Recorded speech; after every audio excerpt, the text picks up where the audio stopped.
Voilà, le stage est fini, l'expérience est dans la poche, et maintenant, le plus dur souvent, c'est de transformer tout ça en quelque chose de concret, un vrai atout. Aujourd'hui, on va justement décortiquer deux outils essentiels pour ça, le rapport de stage et le portfolio. On va voir ensemble comment bâtir un récit professionnel qui a de l'impact. C'est la question qui change tout, pas vrai? Avoir des compétences, c'est une chose, mais savoir les prouver, en apporter la démonstration, c'est ça qui fait la différence. Et c'est précisément là que le rapport de stage et le portfolio entrent en jeu. Ils permettent de passer du simple « j'ai fait ça » à « voici la preuve de ce que je sais faire et voilà comment je l'ai fait ». Alors, voilà le programme. On va commencer par bien distinguer ces deux outils, même s'ils ont un but commun. Ensuite, on plongera dans la structure typique d'un rapport de stage, puis on s'attaquera au portfolio, ce document plus vivant. On verra comment le construire, étape par étape, avant de conclure sur la manière dont tout ça s'articule pour raconter une histoire professionnelle qui tient la route. Allez, première étape, il faut bien comprendre leur objectif commun. Parce que oui, ils sont très différents dans la forme, mais au fond, le rapport de stage et le portfolio visent exactement la même chose. Présenter un parcours professionnel et transformer une expérience brute en une preuve tangible de compétence. La différence est simple, mais elle est fondamentale.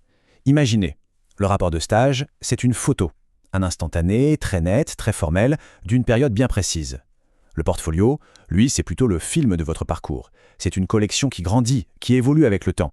L'un fige un moment pour l'analyser en profondeur, l'autre raconte une progression sur la durée.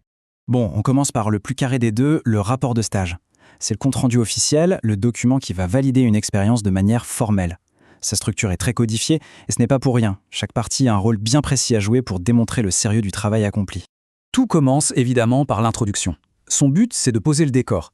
Il faut que la personne qui lit comprenne tout de suite le contexte. Dans quelle entreprise, pour quelle mission, avec quels objectifs de départ. Si cette base est claire, tout le reste du rapport devient beaucoup plus logique et pertinent.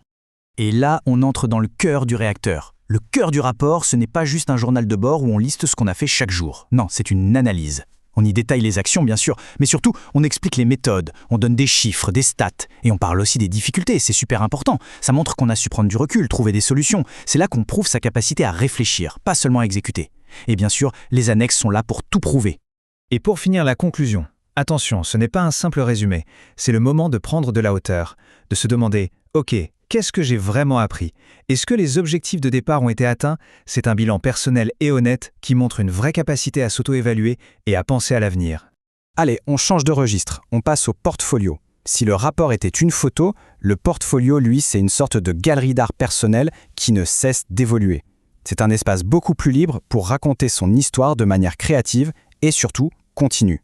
La définition est très claire. Le portfolio a une double fonction en fait. D'un côté, il sert à archiver, à garder une trace de ce qu'on a fait, mais de l'autre, et c'est peut-être le plus important, il nous pousse à réfléchir au pourquoi et au comment.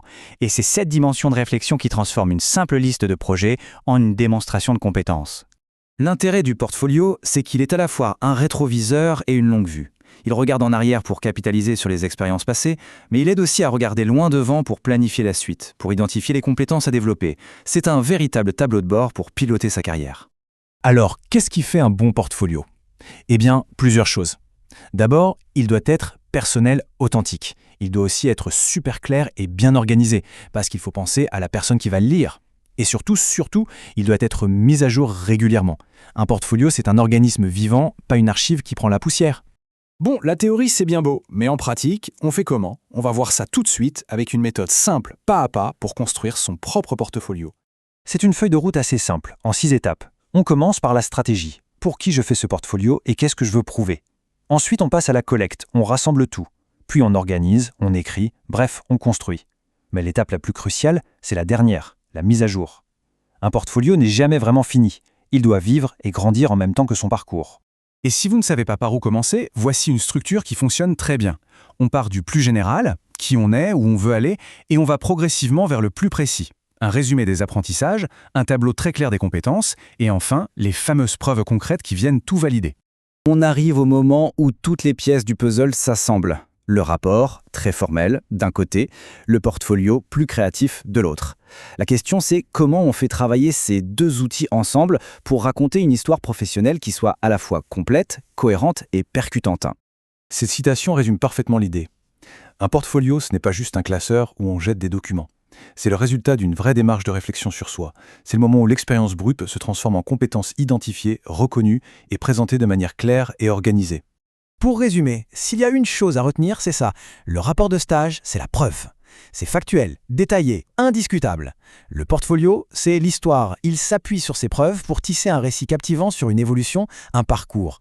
L'idée n'est donc pas de les opposer, mais de les voir comme des alliés.